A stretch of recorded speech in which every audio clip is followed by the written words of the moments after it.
The great mission, the Council Chamber of the Galactic Union, was vast, shining with crystal lights and floating banners of 100 worlds. It was meant to inspire trust, wisdom, and unity. But today, it felt heavy, silent, and filled with fear. At the center of the chamber, a hologram of a dying star burned bright, its unstable core sending waves of radiation through nearby planets. If the star collapsed, millions of lives across 3 systems would be lost, entire civilizations wiped out. The Council had gathered the strongest minds, the most powerful fleets, and the wisest leaders. Each species had been asked to take part in the mission to save the star. They had studied the data, they had argued over plans, they had measured the risks. And now, one by one, the voices of fear rose louder than the voices of courage. The Zethari, tall beings of crystal armor, spoke first. Their leader's voice echoed coldly. This mission is suicide. The radiation storms will tear any ship apart before it reaches the star's heart. They turned away, their banners dimming, and with them the first hope was gone. Next, the Vornok, a warrior race with ships like blades, shook their heads. The cost is too high, the chance of survival too low. Why should we lose our warriors for a doomed attempt? They too walked out, their armored feet ringing against the chamber floor. The Cathari, with their glowing eyes and minds sharp as knives, spoke last among the great empires. We have calculated every outcome, and in every path, the mission ends in failure. Better to lose a few planets than an entire fleet. They closed their data sheets and withdrew. Leaving silence behind, species after species gave excuses. Some said the mission was too dangerous, others said it was not their responsibility, and some simply feared to die. In the end, the great chamber, once filled with voices, was almost empty, but not completely empty. Near the back of the chamber, a small group stood together. Humans, compared to the tall, strange forms of other species. They looked fragile, small, almost out of place. Their ships were not the strongest, their technology not the most advanced, their empire not the oldest. And yet, when every other banner had been lowered, one flag still remained. The council leader turned, his many eyes blinking in disbelief. Humans, do you not understand what this mission means? The chances of survival are less than 1 in 1,000. The human commander, a woman named Captain Arya, stepped forward. Her voice was steady, clear, not loud, but it carried across the chamber. We understand. We always understood. But someone must try. A murmur spread through the remaining delegates. The Thalan whispered, "Foolish courage." The Orin clicked their mandibles. They will die quickly. But the humans did not step back. Captain Arya continued, "You all call it suicide. But we call it duty. If millions of lives depend on this mission, then how can we walk away?" Her crew stood behind her, faces firm, eyes bright with a strange fire that had carried their kind across oceans, across mountains, and now across stars. The council leader sighed. Others have walked away because they see no hope. What makes you different? And in that moment, Arya gave the simplest answer, because we will manage it. The words were plain, not dressed in clever speech or mathematical proof, but they carried something no calculation could measure. They carried resolve, determination, and defiance against the impossible. The chamber fell silent. Every alien present, even those who had mocked, felt something stir inside them. It was not logic, not strategy, but something older and harder. The kind of force that had made humans leave caves, build ships, and dream of stars. The mission was assigned to the humans, not because they were the strongest, not because they were the wisest, but because they were the only ones who refused to give up. As the other species watched them depart, some shook their heads, already writing their eulogy. Others secretly admired them, though they would never say it aloud, and a few, deep in their hearts, feared something strange. They feared that the humans might actually succeed. The human fleet was small, A handful of ships patched with repairs and old technology, but their crews worked with energy. Laughter and stubborn pride, they loaded supplies, checked engines, and sang songs of Earth. They knew the danger, they knew the risk, and yet they smiled, because to them, fear was not the end. It was the beginning, and where others walked away, humans stepped forward. Into the fire of a dying star, into the unknown, into history, and so the story began, not with the strongest empire, not with the wisest minds, but with a fragile species that looked at the impossible and said 3 simple words: "We'll manage it." First steps into the unknown, the human fleet left the great council behind. Their ships small compared to the giants of other races. They did not have shining crystal armor like the Zetheri, nor living ships like the Orin, nor war machines like the Vornok. What they had were patched holes, welded parts, and engines that rattled when pushed too hard, yet inside those ships, hearts beat with courage, and minds burned with stubborn fire, as the fleet entered the silent dark between stars. The crew gathered in the command deck. Captain Arya stood before them, her eyes sharp, her face lit by the glow of star maps. She did not give a speech full of flowery words. She only said, "The galaxy believes we cannot do this. Maybe even we believe we cannot, but we will try. We will manage it." The words spread across the ships, whispered from one crew to another, until every ear carried them. It was not hope alone. It was a challenge, a dare against fate. The first step of the journey was crossing the radiation belt that circled the dying star. Most species avoided it, saying no shield could last through the storms. But humans did not turn back. Instead, they worked. Engineers wrapped old shielding with new layers. Mechanics bolted scavenged parts onto the hulls. They did not wait for perfect tools. They built with what they had. And when the first wave of radiation hit, their ships groaned like old beasts. But they did not break.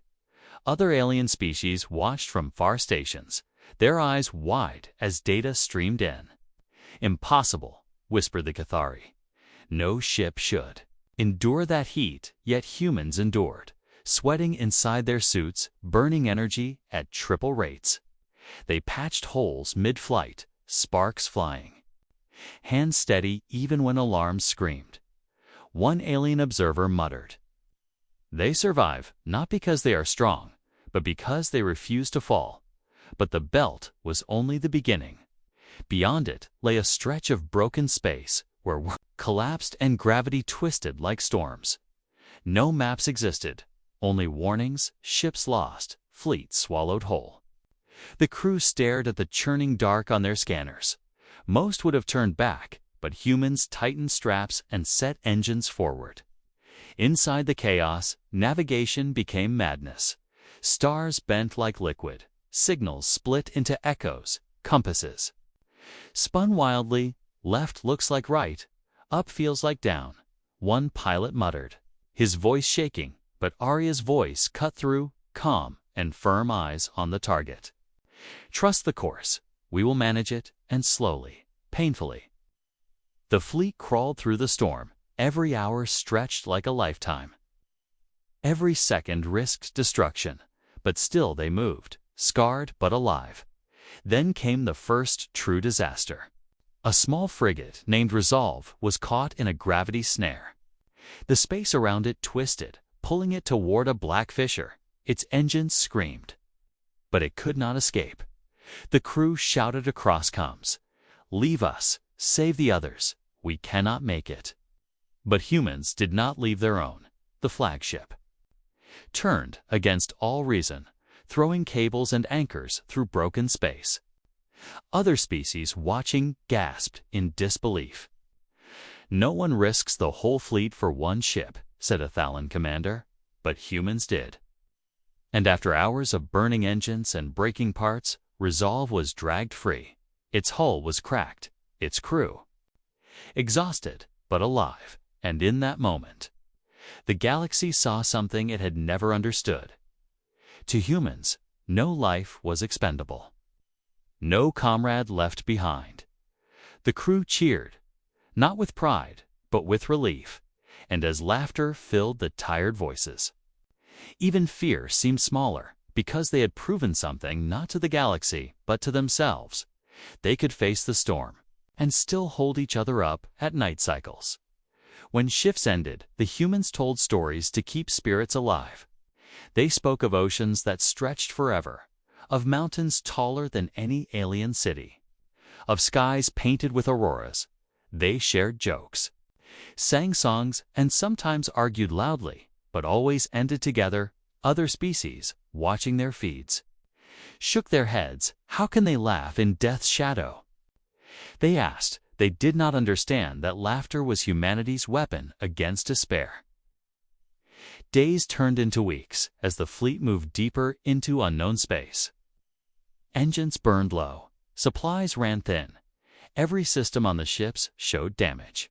Cracked plating, melted wires, strained shields, and yet, every morning, the humans woke, strapped themselves in, and kept flying. They were tired, scarred, and bruised, but still moving forward. Finally, the storm of broken space began to thin. Scanners cleared, stars shone steady once again. Behind them lay a trail of wreckage, scars, and survival. Ahead of them, the dying star burned brighter, angry and unstable, calling them toward their greatest test. And in the silence of space, the crew whispered once more. Others walked away, but we will manage it. Challenges of the journey. The humans had crossed the belt of fire. They had survived the broken space, but the real journey was only beginning. Ahead lay the wild corridors of the dying system, where radiation storms met magnetic fields, where time itself seemed to bend. Maps meant nothing here. Sensors flickered with lies. Even light bent into strange colors.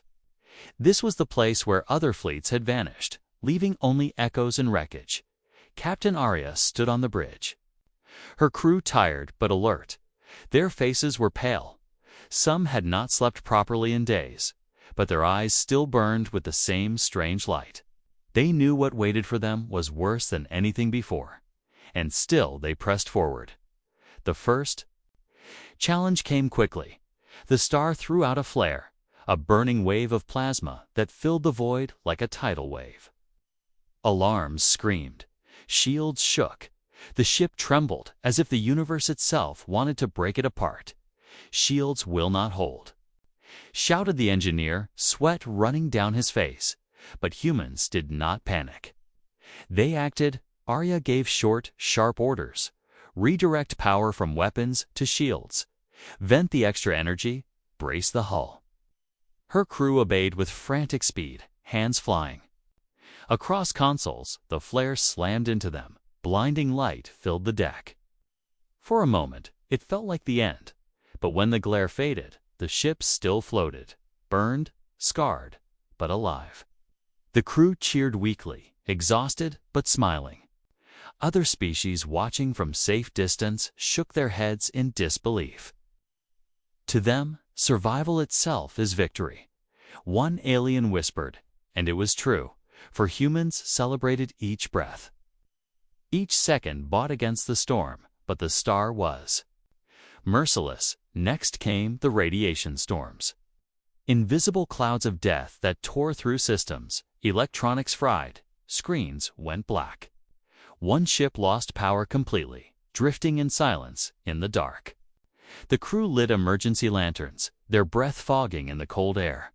They should have given up, waited for rescue that would never come. But humans refused. Engineers pulled wires with bare hands, sparks burning their skin. Pilots worked with half-dead systems, navigating by instinct and memory. And when the power surged back with a roar, the crew cheered again, weary, scarred, but alive. Still, danger hunted them. Fragments of broken asteroids, pulled by unstable gravity, came crashing into their path. Each one was large enough to crush a ship. Each one moved with the speed of death. No computer could chart the chaos. No map could guide them. But humans had something else.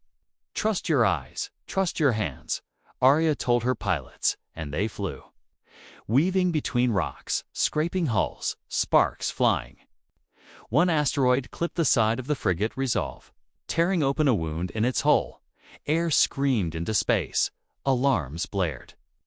But the crew fought back. They sealed the breach with their own bodies, clinging to the metal, patching holes while their lungs burned. When the danger passed, Resolve was bleeding, but still alive. The galaxy watched, silent. Every new challenge should have destroyed them. Yet humans survived, not because they were stronger, but because they never stopped moving, never stopped trying. But the greatest challenge was not fire, nor stone, nor storm. It was despair. Days turned into weeks. Food supplies thinned. Water grew scarce. Faces grew hollow. Eyes sunken. Laughter quieter. The crew had risked everything. And still the star loomed ahead. Angry and untamed, some whispered in fear. What if we cannot do it? What if everyone else was right? Arya gathered them, her voice low but steady. Others walked away because they saw death. We stay because we see life. Millions waiting for us to try. If we fail, then at least we failed fighting, not hiding. Her words were not grand, not poetic, but they struck deep. The crew lifted their heads again, and the fire returned to their eyes at last. They reached the edge of the star's corona. The heat shimmered like a living ocean. Magnetic storms raged like angry gods. This was the point where even machines melted. Where no ship had gone before and returned, the humans stared at the burning light. Their breaths heavy, their hands trembling. They knew what came next would decide everything. Silence filled the ship, only the hum of failing engines breaking. Arya whispered, almost to herself, this is the place where others turned back, and then louder, to her crew. But we will manage it. The ships pushed forward, swallowed by fire and storm, and the galaxy, watching from the safety of distance, held its breath, for in that moment, no one knew if the humans would live or vanish into the light. The test of spirit, the closer the humans drew to the dying star. The more the journey changed from a test of machines into a test of spirit. Engines rattled, shields flickered, hulls burned. But it was not only metal that was breaking. It was also the hearts of those inside. Weeks had passed. Food rations were cut smaller each day. Water recycled until it tasted like ash. Sleep came in fragments, stolen between alarms and even laughter. Once the shield of humanity grew thin and quiet. Inside the flagship's mess hall, the crew sat in silence. Spoons scraping against metal bowls. No songs, no jokes. Only tired eyes staring at the floor. It was not the star that threatened them now, but the weight of despair. Some whispered. Perhaps the others were right. Perhaps this is impossible. Even Arya, strong as steel, felt the cracks pressing against her mind. In her cabin, she sat alone, staring at a small picture taped to the wall. A photograph of Earth, blue oceans, white clouds, green forests. It seemed so far away, so unreal compared to the endless fire outside. She closed her eyes, hearing the quiet hum of failing systems. And for the first time, she let herself wonder, what if we cannot do it? What if we are truly alone? But humans have always found strength in weakness. From the cave fires of ancient Earth to the engines that carried them to the stars, despair had always been their shadow. And defiance their answer. Arya stood, breathing deeply, and called her crew to the deck when they gathered, pale and weary. She did not raise her voice with false pride. She spoke softly, words heavy with truth. We are afraid, and we have reason to be. But courage is not the absence of fear. Courage is choosing to move even when fear is heavy on our shoulders. She looked at each of them, faces bruised by exhaustion, and continued, millions of lives depend on us. If not us, then who? If not now, then when? Her words were simple, but they sparked something. One pilot clenched his fists. Another lifted his chin. The spark grew, moving from one heart to another. The crew answered not with cheers, but with silence filled by resolve. They would continue. They would fight, not because they were certain of victory, but because giving up was not human. The next day, the star tested their spirit again.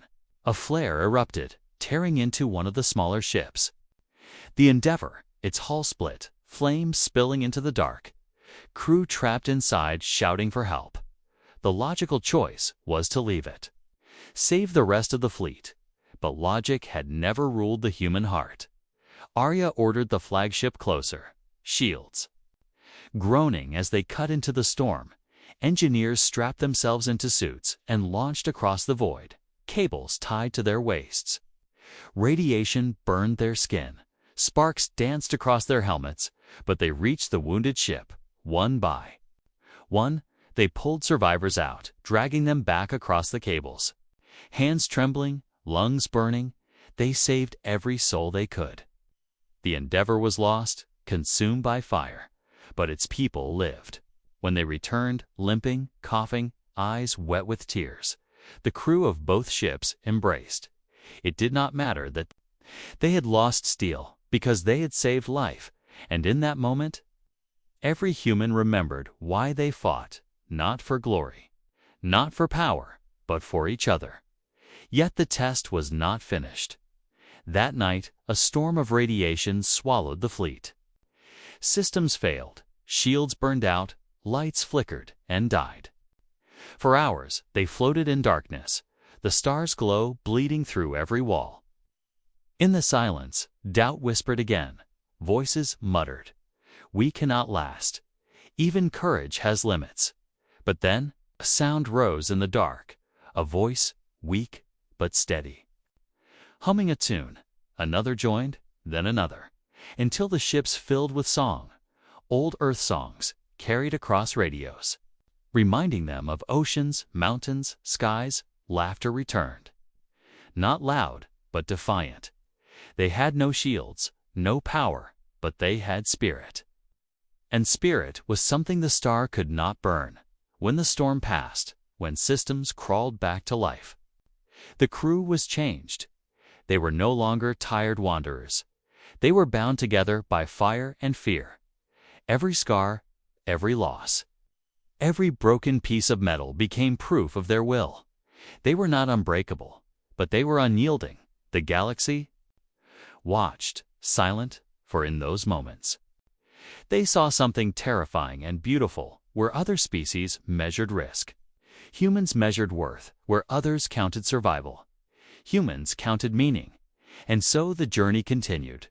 Their ships scarred, their hearts heavy, but their spirit burning brighter than the dying star itself. They did not know if they would succeed. They did not know if they would live. But they knew this: they would never walk away. The star flared again in the distance, lighting their path with fire. And Arya whispered into the coms, her voice steady and fierce, "This is not the end. This is the test, and we will manage it." Facing the impossible at last, the humans reached the edge of the star itself. It burned like a living god, a giant heart of fire beating in the dark. Every pulse sent waves of energy across the void. Every flare threatened to tear their fragile ships apart. To most, it was the face of death, but to the humans, it was the task they had chosen, the burden no other species would carry. The fleet drifted in the corona, shields glowing red, alarms howling like beasts. Inside the flagship, Captain Arya stood firm. Her eyes locked on the blazing giant ahead. The others said, "This was impossible." She whispered, her voice hard as iron, "So let us prove them wrong." The mission was clear. They had to plant stabilizing devices deep into the star's unstable surface. No one had ever tried such madness. No machine had ever touched the fire and returned. But the humans had no other choice. Millions of lives waited across the galaxy, and failure was not an option they would accept. The engineers spoke quickly. Their voices strained. "We will need to fly into the outer layers. Drop the devices in sequence. Each one will burn seconds after release. Shields will not last long. Every move must be perfect." Pilots nodded, their hands trembling, but none stepped back. The fleet divided, each ship taking a device, engines roaring as they pushed into the blazing storm. The fire swallowed them, heat screaming against the hull, metal bending under. Pressure, one ship vanished in the first wave, swallowed by plasma before it could even deploy its charge. The crew shouted in grief, but they did not stop. On the flagship, sparks rained from the ceiling, consoles cracked, smoke filled the air. The device was ready, humming with unstable power. Arya gave the order. "Now, release it." The crew obeyed, hands steady despite the fire. The first device plunged into the burning depths, disappearing into the star's skin. For a moment, nothing happened. Then the star shook, a violent tremor echoing through space. The device was working, bending energy, slowing collapse, but only for a heartbeat. "Prepare the next one," Arya said, coughing through smoke. The second ship dropped its charge, nearly torn apart in the process. Its hull cracked open. Crew fighting desperately to stabilize engines, they barely escaped, shields flickering like dying candles. But the device held another piece in the chain of salvation. The galaxy watched in silence, their fleets far away, their hearts unwilling to admit what they saw. One alien commander whispered, "They are not saving the star. They are fighting it, tooth and claw." And indeed, that was the truth. Humans fought as if the fire itself was an enemy to be beaten. But the third deployment went wrong. The ship carrying the device lost power, flames devouring its engines. Its crew screamed. Across the comms, "We cannot hold it. It will explode before release." Silence filled the channel, until a young officer spoke, voice steady. "Take it closer. We will release it by hand." Gasps filled the bridge. But the order was carried out. The officer suited up, stepping into the airlock, the stars blazing outside. He carried the device in his arms, as if it were a torch, and leaped into the fire. Radiation burned, light blinded. But he forced the device forward, deeper, deeper, until he released it into the storm. His last words echoed in the comms. "Tell them. We managed it." The ship was lost, consumed by flame, but the device activated. The chain grew stronger. The stars slowed further, hope rising from sacrifice. Tears filled the eyes of every crew member across the fleet, but their hands did not stop. They carried grief like armor, pain like fuel. And when the fourth and fifth devices were set, the star's trembling eased, its fury dimmed. For the first time, salvation seemed possible. But the mission was not over. One last device remained, the keystone that would decide everything. Without it, the chain would fail, the star would collapse, and every sacrifice would be wasted. Arya looked at her battered crew, their faces blackened with smoke, their voices hoarse. "This is it," she said, calm but fierce. "One more step, one more fight, and we save them all." The final ship moved into position, shields breaking. Apart, alarms screaming louder than ever. The device shook, unstable, ready to detonate if handled wrong. Every second was a knife at their throats, every breath stolen from the fire. The crew worked together, hands bloody, eyes sharp.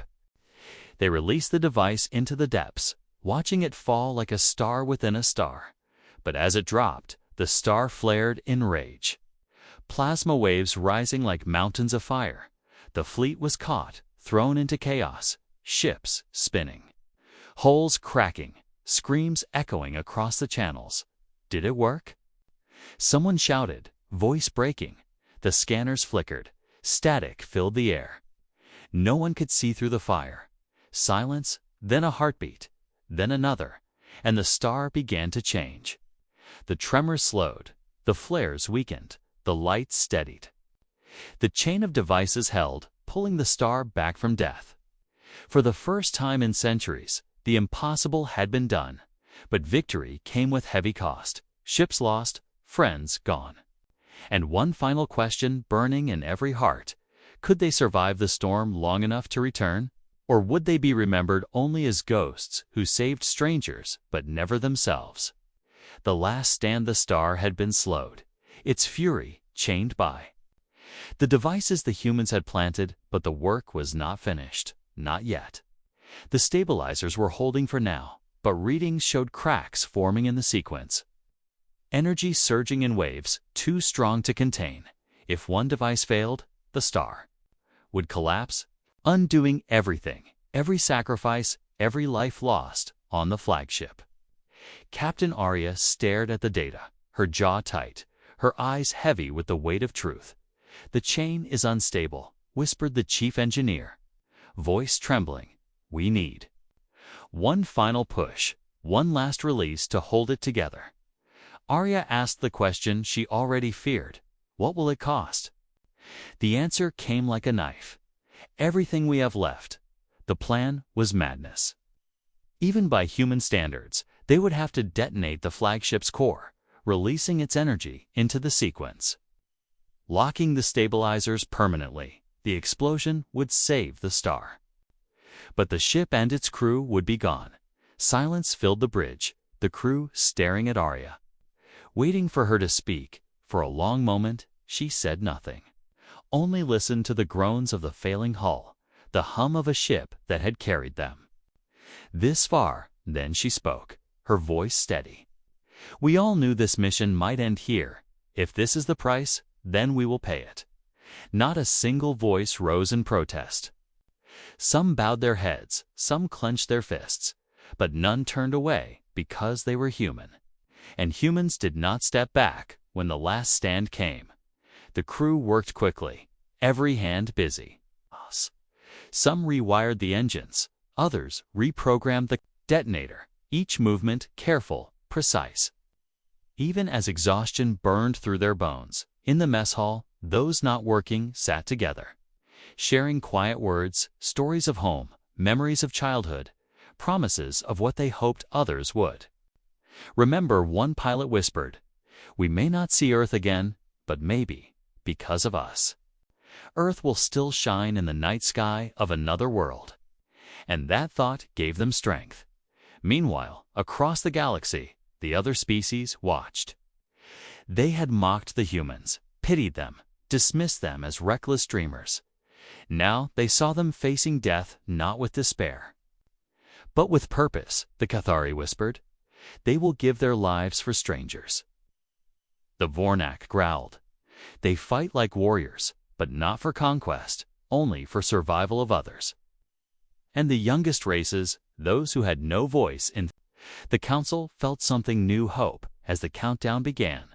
The ship groaned, its old hull trembling like a tired beast, ready to give its last breath. Arya stood before her crew, eyes shining, voice strong. "We are the last line. If we fall, millions fall with us. So let us stand, let us endure. Let us show them that humanity does not walk away." Her words filled the ship, not with sorrow, but with fire. Every man and woman lifted their heads, ready to meet the storm. The engines flared. Brighter than ever before, the core began to heat.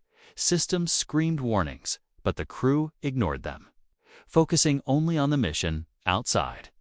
The star raged, sending waves of fire against their hull, as if it knew what they planned, but humans pressed forward. One final act, one final strike. Then came the disaster. A surge of plasma tore through the shields, breaching the lower decks. Fire spread, compartments collapsing, lives lost in seconds. The crew fought back, sealing doors, carrying the wounded, refusing to stop even as death walked among them. Arya herself pulled survivors through smoke, coughing, stumbling, but never falling. Her uniform burned, her hands blistered. But her eyes never left the mission clock. The final moment approached. the core at full charge, the star shaking in fury. The crew gathered on the bridge, knowing they had only seconds. Arya looked at them, each face marked with scars, with pain, with courage. She smiled faintly, not in joy, but in pride. "You gave everything," she said, her voice breaking. "And because of that, humanity will live in every star." Her hand reached for the control, but before she could press it, a young engineer stepped forward, eyes blazing. "Captain, let me. You must live. The galaxy needs someone to remember, someone to tell them who we were." Arya froze. Torn between duty and the plea in his voice, he continued, "This is my choice.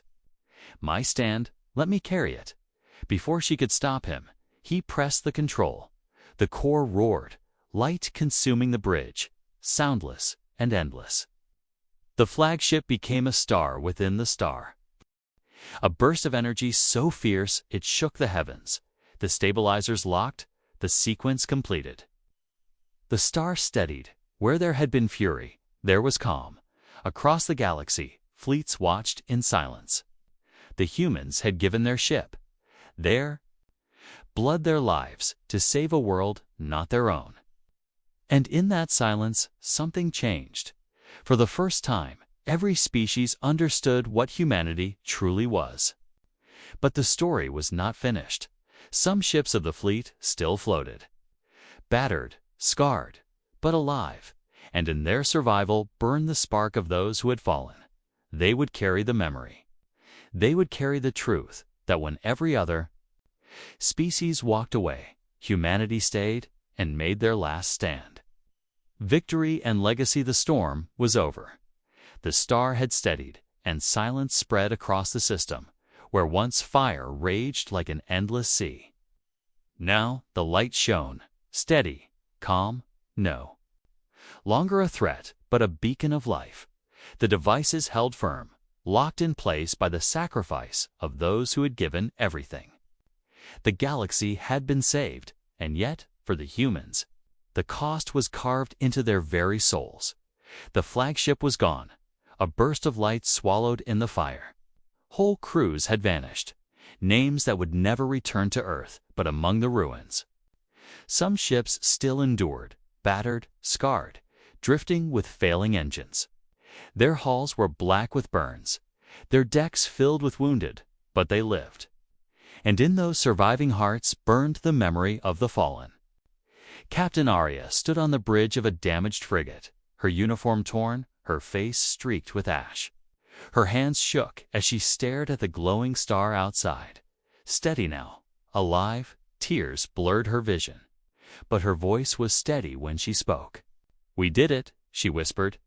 "They said it was impossible, but we managed it." The crew around her broke into quiet sobs, some smiling, some clutching one another. It was not the cheer of victory, but the release of souls who had carried the weight of death for too long. Every scar on their bodies, every loss in their hearts, was proof that they had done what no one else dared. Across the galaxy, the news spread like wildfire. The council chamber, once filled with doubt and mockery, now fell silent. The species who had walked away stared at the reports, unable to believe. The humans, they saved it. One whispered, "They sacrificed their flagship." Asked another, voices hushed, for the first time in memory. The mighty empires had no words, only silence before a fragile species they had once dismissed. The younger races were the first to speak.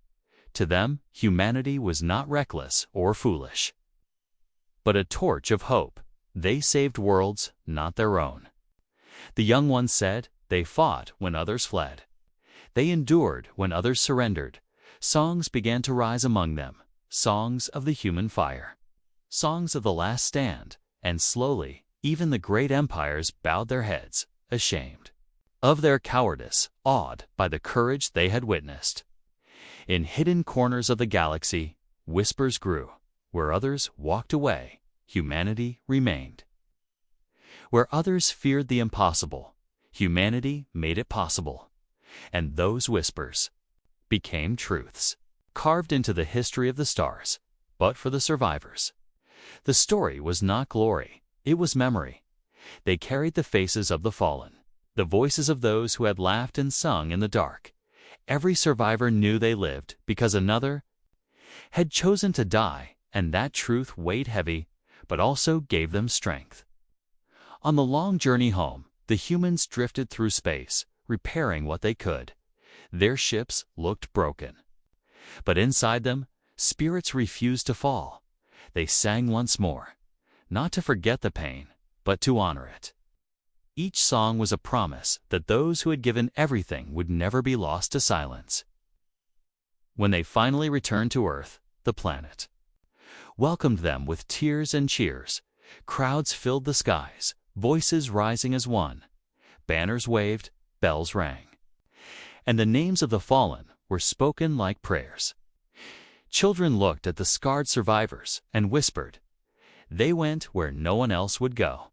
And in their eyes, a new dream was born, for humanity had proven something greater than strength. Greater than knowledge, they had proven that spirit, that unbreakable will to stand when all others fall, was enough to change the galaxy. And from that day, no species looked at humans the same. The fragile, reckless race had become something more: the defenders, the stubborn dreamers, the ones who would never walk away. In the great hall of the Galactic Union, the Council gathered once more. But this time, when humanity entered, every banner lowered. Every leader bowed their head. The Council leader spoke, his voice filled with awe. "Humanity, you have done what we would not. You have faced the impossible and endured. From this day forward, your place in the galaxy is not questioned. It is honored." Arya stood among them, weary but proud, her voice carrying the weight of every sacrifice. "We did not save the star for honor or for reward. We saved it because it had to be done, and because we could not turn away." Her words echoed across the chamber, and no one dared challenge them. And so the story became legend. In every corner of the galaxy, in every whisper of starlight, the tale was told how the humans, small and fragile, looked at the fire of a dying star and said three simple words: "We'll manage it." The name of humanity was no longer spoken with doubt, but with respect, for they had faced the impossible. They had given their blood and their breath, and in doing so, they had saved worlds, not their own. And when history remembered that great mission, it did not remember the ones who walked away. It remembered the humans who stood, who fought, who endured, and who proved, once and for all, that spirit can outshine even the brightest star.